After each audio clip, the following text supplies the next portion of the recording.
el concepto de ciclo cardíaco, ¿verdad? Cuando dice el ciclo cardíaco, dice enseguida, sigue los eventos que ocurren en el corazón, ¿verdad? Pero viéndolo bien, no solamente son eventos que ocurren en el corazón, entonces vale la pena que nosotros digamos, ajustemos muy bien y comprendamos muy bien el concepto de ciclo cardíaco. Miren, esa diapositiva está en el libre, ya en el libre tienen el material de ayer de hemodinámica, tienen cargado el material de ahora, ¿ok? Esta diapositiva está ahí hay un PowerPoint, para que no se desesperen tratando de copiar, de grabar. Pues bien, entonces, cuando uno habla de ciclo cardíaco, bueno, cuando uno habla de ciclo cardíaco, ¿a qué se refiere? Bueno, nos referimos entonces a un conjunto de eventos que se desarrollan cíclicamente, lógico, que constituyen eventos eléctricos, sonoros y hemodinámicos. Eventos eléctricos, sonoros y hemodinámicos que ocurren en el corazón, en la aorta y en la arteria pulmonar. Y aparte de eso, pues ocurre también en las grandes venas. ¿Okay? Por eso entonces ya ustedes lo están viendo que en esta figura de ciclo cardíaco nosotros tenemos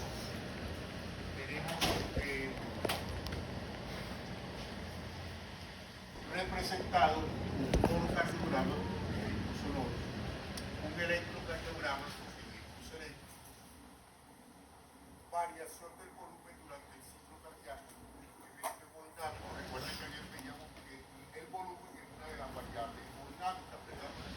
Tenemos la presión ventricular, la presión es otra variable hemodinámica, lo vemos ayer, es otra variable hemodinámica. La línea punteadita corresponde a presión auricular, ¿ya? Otra variable hemodinámica, y la línea punteadita esta corresponde a la presión en la aorta. Si estuviéramos estirando el lado derecho del corazón, sería la presión a nivel de la arteria pulmonar. ¿Okay? Entonces, todo por eso que usted ve esa figura así. Esta es una figura tomada del libro de Arthur Gator, uno de los textos nuestros, que está recomendado. El libro de William Gannon tiene también su gráfica sobre el ciclo cardíaco similar a esta, pero es mucho más, está ampliada. Tiene incluso un yugulograma.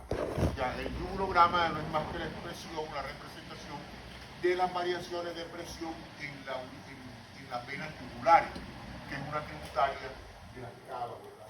Entonces, pero aquí usted dirá, bueno, profesor, esta noche no, porque al fin y al cabo lo que ocurre en las venas yugulares es dependiente de lo que ocurra en las aurículas, sobre todo en la aurícula derecha. ¿Okay? Entonces, de todas maneras, aquí nosotros vamos a estarlo considerando. Ustedes tengan presente eso, muchachos.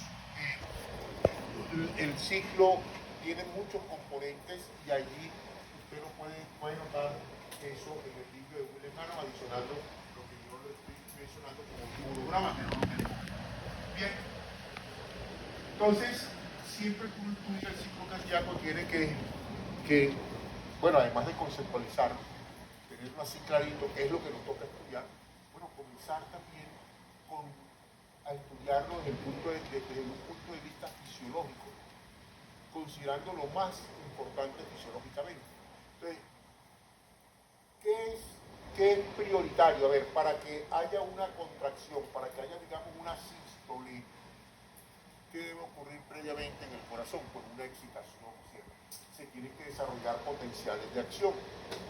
Entonces, lo lógico, lo fisiológico, dentro de la lógica de la fisiología, nosotros debemos estudiar los eventos eléctricos,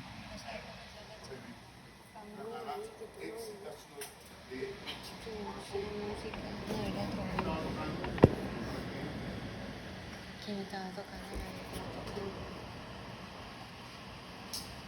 entonces,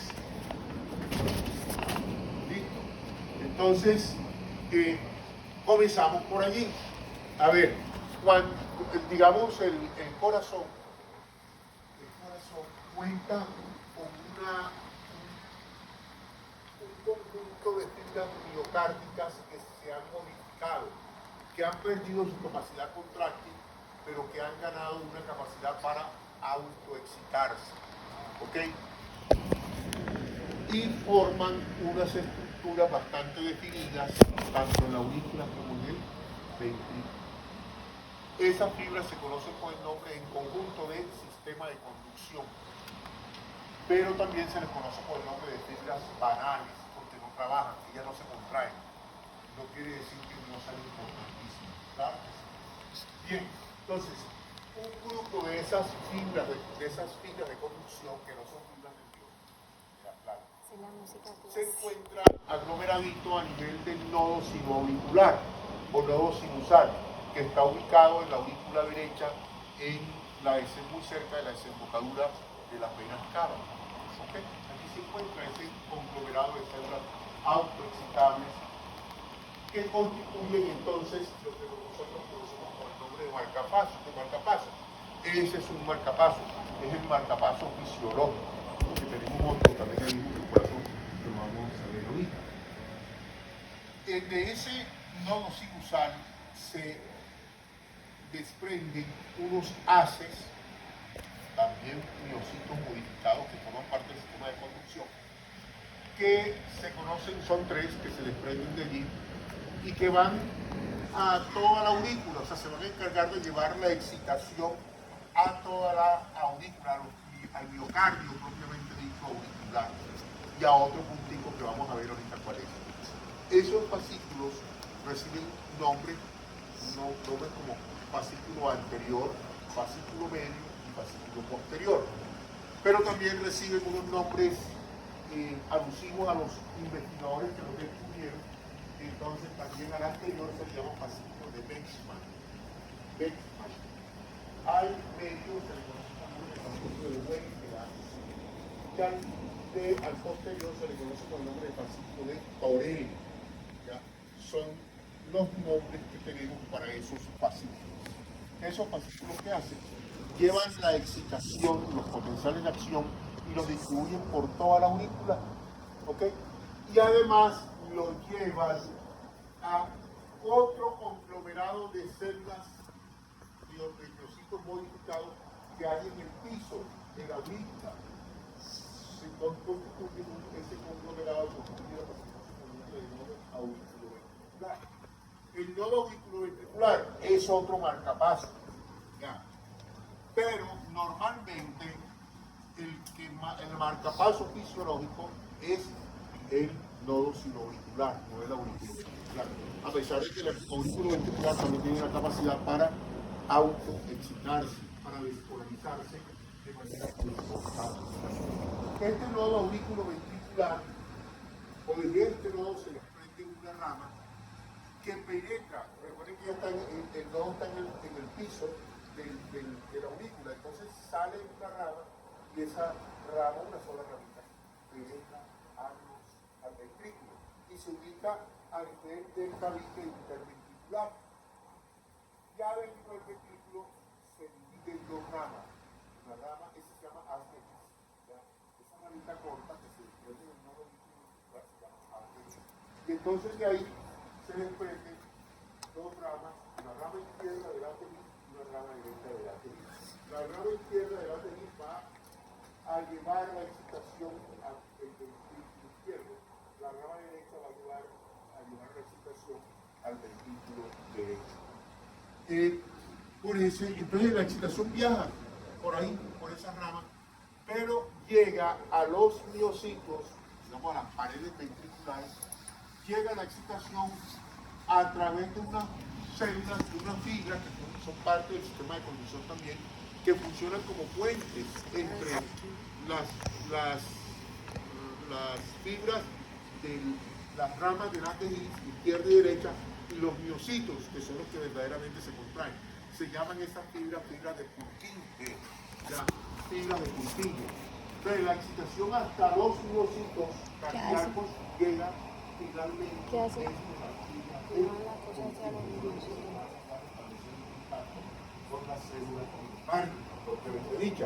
células que hacen el trabajo, así se les llama, células de trabajo, para distinguirlas de las células banales, que son las que constituyen el sistema de conducción. ¿Ok? Entonces, cuando la excitación llega a los ventrículos, pues los ventrículos se despolarizan también, se excitan. ¿Listo? Digamos, en términos generales, esa es una descripción de ese fenómeno eléctrico. Ahora vamos a incorporarlo al ciclo cardíaco. Pero lo primero que se excita, ¿qué es? Las aurículas.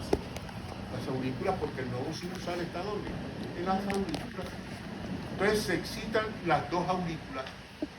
Es lógico también pensar que se excita primero la aurícula derecha, porque el nodo sinusal está en la aurícula derecha. Y en segundo lugar se excita, o digamos comienza la excitación un poquito después en la aurícula izquierda. No es que, primero se excita la aurícula izquierda, esperamos que ella ya vuelva a su condición normal y ahora es cuando se va a excitar la aurícula izquierda, no. Son cuestiones de milisegundos. Comenzó la excitación en la aurícula derecha y ya también se está excitando la aurícula izquierda. ¿Okay? Pero un poquito de tiempo posterior al inicio de la excitación en la aurícula derecha. Entonces, eso hace que esta ondita que está aquí, que se llama onda P, P de papá, esta onda P podemos considerar que tiene dos componentes. Una, la primera parte, que es una parte de ascenso, una etapa de ascenso de la onda P, en este ejemplo que está aquí, está representándome la excitación de la aurícula derecha. Mientras la parte de descenso de la onda P está representándome, o la segunda parte de la onda P está representándome la excitación de la aurícula izquierda. ¿Ok? Me está representando la excitación de la aurícula izquierda. Bueno, cuando las células todas están despolarizadas, recuerden las clases de nervioso. Mientras está despolarizada, ¿qué pasa con la membrana plasmática? ¿Qué pasaba? La membrana plasmática cambiaba su polaridad, ¿verdad? Entonces ella en reposo estaba negativo en la cara interna, pero cuando estaba despolarizada se volvía positivo a la cara interna y negativo a la cara externa. Bueno, así ocurre acá, similar. Entonces, si está despolarizada las aurículas, ¿qué va a ocurrir? Toda la superficie de las aurículas, de la membrana plasmática de las aurículas, ¿cómo va a estar? ¿Negativa o positiva? Está despolarizada. ¿Cómo están? La superficie. Negativa, la superficie. No la cara interna, sino la cara externa, ¿verdad? Va a estar negativa con respecto a la cara externa. Si toda la superficie del ventrículo, de los ventrículos está negativa, no hay corriente eléctrica. Porque recuerden que las corrientes eléctricas fluyen de un punto positivo a un punto negativo. Si no hay puntos positivo y negativo, pues no puede haber conducción de corriente eléctrica. Tiene que haber un punto positivo y un punto negativo que se conecten a través de un conductor. Pero en este caso, como todas están negativizadas, no va a haber corriente eléctrica. ¿Cierto? Entonces, como no hay corriente eléctrica, ¿qué pasa? Se inscribe en el gráfico llamado electrocardiograma, que esta línea que está aquí, que se llama línea isoeléctrica. Línea isoeléctrica. A ver, muchachos, ustedes dos están en el gráfico ahí. Cuenten, ¿a qué se debe la línea isoeléctrica?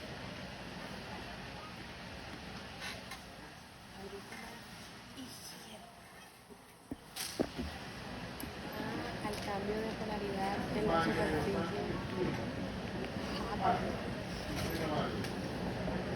¿Qué iba a decir? Creo que se debe al cambio de polaridad en la superficie de la membrana de la aurícula. El profesor coloca música clásica.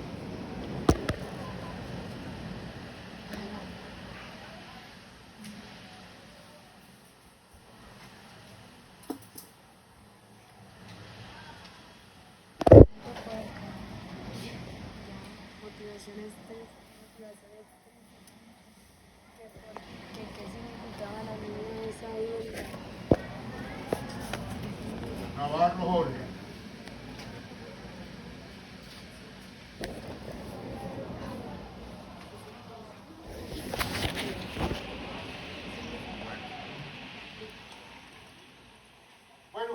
Entonces, muchachos, ¿a qué se debe esa línea isoeléctrica? Que en ese momento no hay corriente eléctrica porque todos los puntos del corriente eléctrica, todos son negativos. Bien. No entendí. ¿Hay o no hay?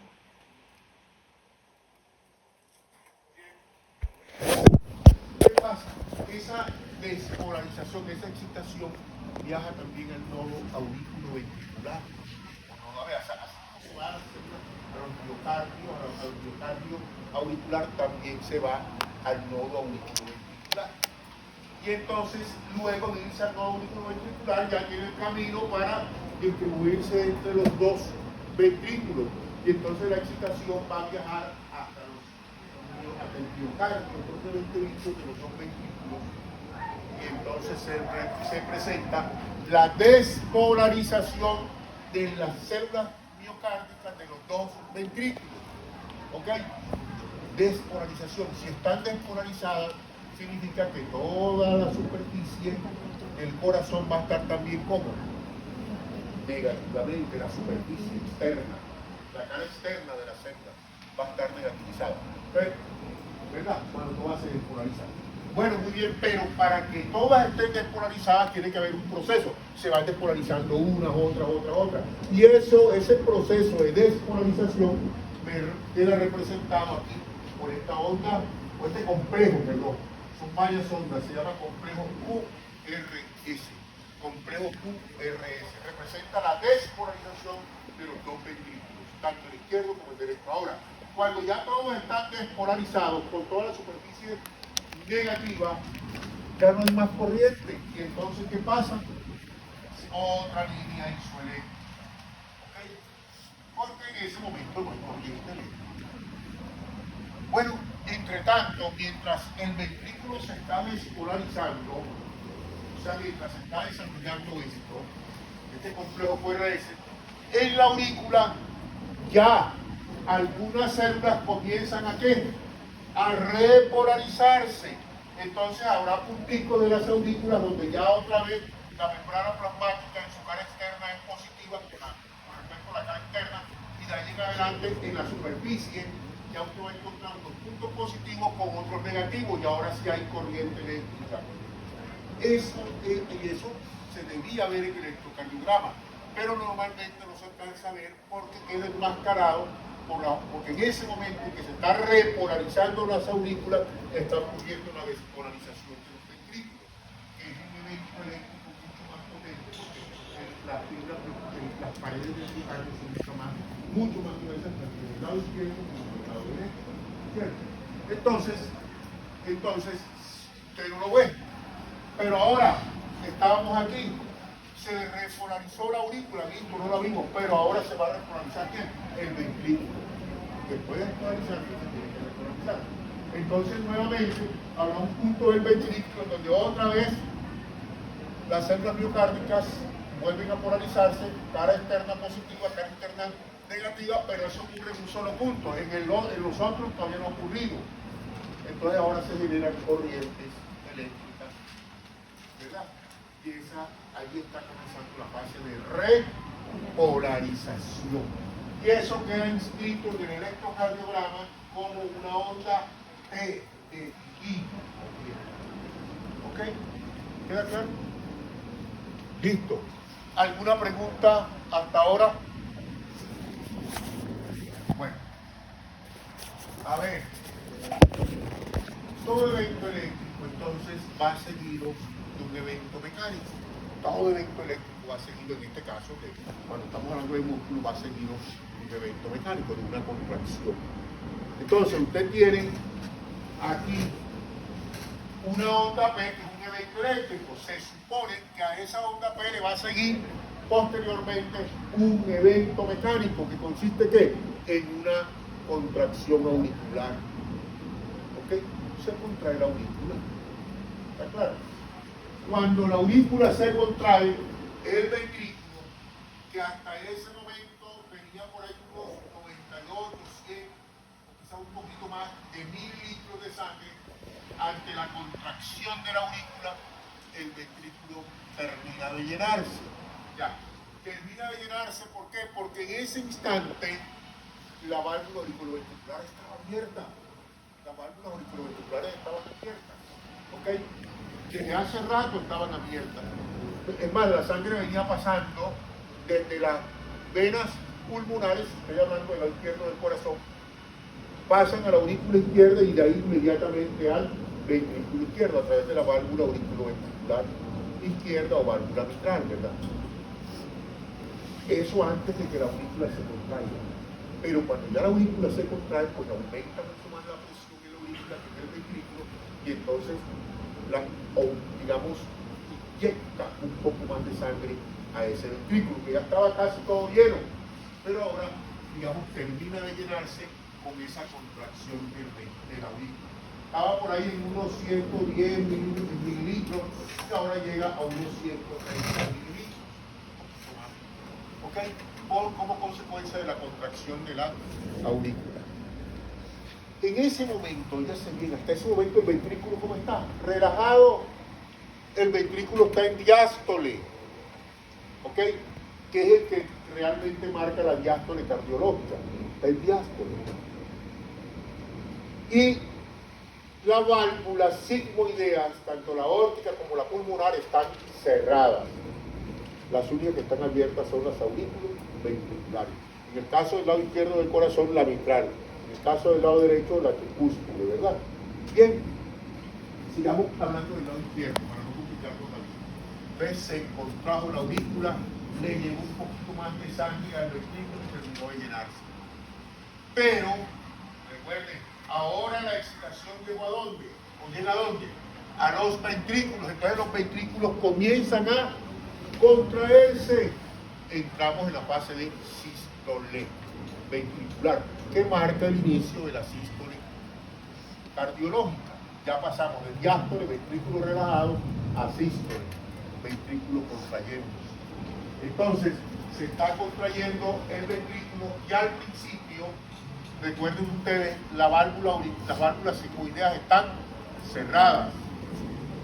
Las válvulas auriculoventriculares están abiertas.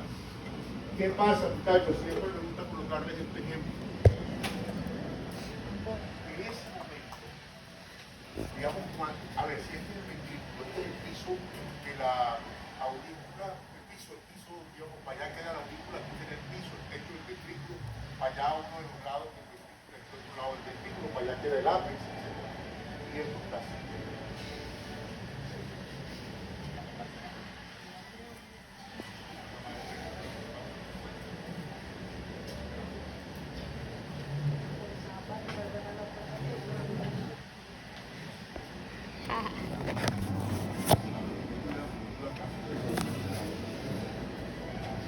Déjenme eso quieto, no se metan. Miren, entonces resulta que si esa pared, piensa lo que pasa en el ventrículo, comienzan esas paredes a acercarse para acá, esta para acá, esta para acá, y esta se viene para acá porque se está contrayendo eso. ¿Qué pasa con la presión aquí en esta parte? Abrí la puerta. Aumenta y aumentará aquí detrás de esto. Aumenta aquí detrás de esto. Entonces, fíjense, cuando eso está ocurriendo, al puro comienzo, esto va a ser. Se cierra la válvula auriculoventricular. Las válvulas auriculoventriculares, porque eso también está ocurriendo en el otro lado del corazón. Y entonces, ¿qué se produjo ahí? Un ruido. Aparece el primer ruido cardíaco. El primer ruido cardíaco se debe al cierre de las válvulas auriculoventriculares. ¿Ok? Cierre de las válvulas auriculoventriculares. Y ahora el ventrículo se está contrayendo. ¿Y cómo está la válvula auriculoventricular? Está cerrada, acaba de cerrarse. ¿Y cómo está la válvula sigmoidea aórtica? ¿Quién la vio? ¿Quién la vio? Todavía no se ha abierto. Está cerrada. Está cerrada. ¿Cierto? Entonces,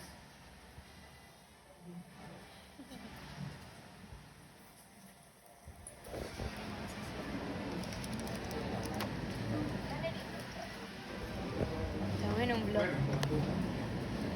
entonces, El ciclo cardíaco. momento el corazón, el ventrículo se está contrayendo y estamos en sistole total, pero estamos en una fase en que el volumen del ventrículo no está cambiando, porque no le está entrando ya sangre, porque la válvula ventricular está cerrada, y tampoco está saliendo sangre, porque la válvula circular, la única que la veo con la señorita, pero esa válvula realmente está ¿qué? Cerrada, cerrada. Y lo mismo ocurre en el lado derecho del corazón. Ya, bien. Entonces estamos en la fase de sístole isomosmétrica, que va de este puntico hasta aquí, eso es lo que dura. Ahí, este puntico aquí es lo que dura. Pero en términos de presión, mire cómo rinde. Miren qué pasa con la presión dentro del ventrículo. Aumenta y aumenta rápidamente. ¿Ok? Aumenta rápidamente. Y entonces, ¿qué pasa? Que llega un momento en el cual esa presión aquí dentro del ventrículo se hace infinitesimalmente mayor. Y llamo la atención sobre ese término. Algunos autores ustedes van a encontrar que dice igual. Iguala, la presión dentro del ventrículo iguala a la presión en la aorta, ¿cierto? Me gusta siempre hacer énfasis en que se hace infinitesimalmente mayor. ¿Por qué? Porque nosotros desde el punto de vista físico y atendiendo a la ley de Newton no entenderíamos que si la señorita hace 10 kilos de fuerza y yo hago 10 kilos de fuerza, ni para allá ni para acá. Uno como que no entiende eso, ¿verdad? Pero realmente, ¿qué es lo que pasa aquí? Cuando decimos infinitesimalmente mayor significa que, por ejemplo, si la presión en la aorta es de 80 milímetros de mercurio, o un poco menos, vamos a poner 80. La presión dentro del ventrículo, cuando a esa presión alcance 80,000005, es infinitesimalmente mayor. Es cuando me va a abrir la válvula. Tiene que ser mayor necesariamente. ¿Ok? Así un poquitito mayor para poder abrirlo. ¿Ok? Eso en términos prácticos. Si yo hago 80,00005 y la señorita tiene 80, cuando le haga 80,005, le llevo el brazo a su lado. Pero para efectos prácticos, ese 80,005, ¿usted cuánto dice? Usted que es experto en aproximar un 2,95 a 3. ¿Usted qué hace? ¿Qué pasa? ¿Se aproxima o no se aproxima? El 80, ¿cuánto? 80,00005, ¿cuánto es eso? 80, ¿verdad? Es 81, es 110, vale. Profe, ¿cuánto? Si yo tengo 2,2 por aproximación, no me puede llegar al 3. Y uno encuentra todas esas inquietudes de ustedes, no es mentira. Profe, tengo 2,2, me puede llegar al 3. Bien, queda claro, muchachos. Entonces ya entendemos por qué podemos decir, si tenemos claro que es infinitesimalmente mayor, no hay problema. Pero usted puede decir, como encuentra un niño, a decir igual. Cuando la presión dentro del ventrículo iguala a la presión en la aorta, ¿qué pasa con las válvulas circulares? Se abre, ¿verdad? Se abre.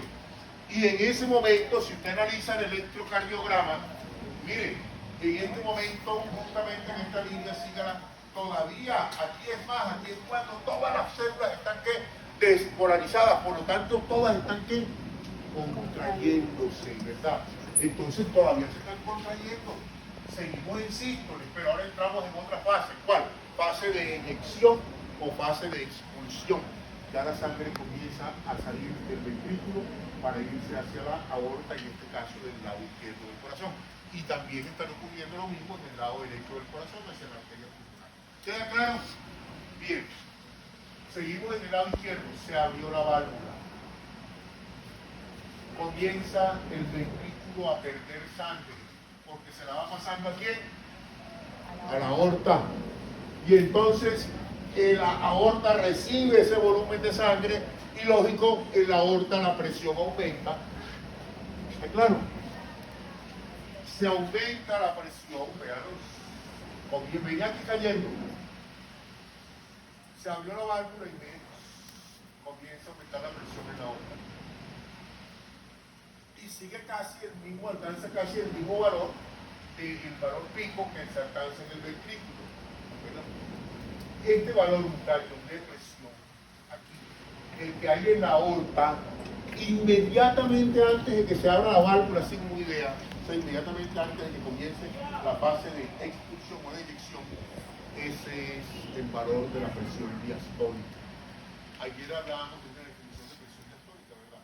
Como la presión más baja alcanzada en la aorta en un ciclo cardíaco, ahí la tienen ustedes, es la presión diastólica. Y resulta entonces que la presión dentro de la aorta comienza a subir, cae en la aorta, y miren, alcanza un máximo, ¿cuándo? Justamente cuando ya se ha iniciado, ¿qué? La repolarización, ya no sigo aumentando más la presión. Ya son las 10 la hora. ¿Cuánto falta? 9 minutos. Bueno, la repolarización ha comenzado. Y hay algunas fibras que dejan de contraerse. Como ya dejan de contraerse algunas fibras y de pronto algunas todavía están excitándose, apenas comenzando a excitarse, entonces la presión se mantiene allá en un piquito por un tiempito pequeño y entonces luego comienza a descender. A medida que va desarrollándose la repolarización, la onda T se va desarrollando, más fibras se van repolarizando, más fibras individualmente se van relajando y entonces ¿qué va a pasar? La presión del primer ventrículo comienza a descender. Ahora, llega un momento en el cual la presión en el ventrículo se hace menor, infinitesimalmente menor que la presión en la aorta. Y entonces, ¿qué pasa ahora? La válvula auriculoventricular se cierra. Lo abrió, la válvula fue abierta por una diferencia de presión, se cierra por una diferencia de presión.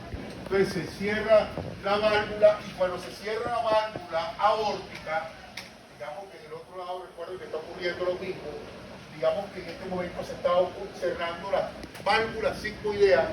¿Qué pasa? Ocurre el segundo ruido cardíaco. Entonces, el primer ruido cardíaco es consecuencia del cierre de las válvulas auriculoventriculares. El segundo ruido cardíaco, consecuencia del cierre de las válvulas sigmoideas, ambas. ¿Ok? Bien, entonces ahora, así, digamos que ahí ya se terminó la fase de eyección, porque la válvula sigmoidea se cerró. ¿Y la válvula auriculoventricular cómo está? Cerrada, eso sí. Yo pensé que ya la había abierto. No, sigue cerrada.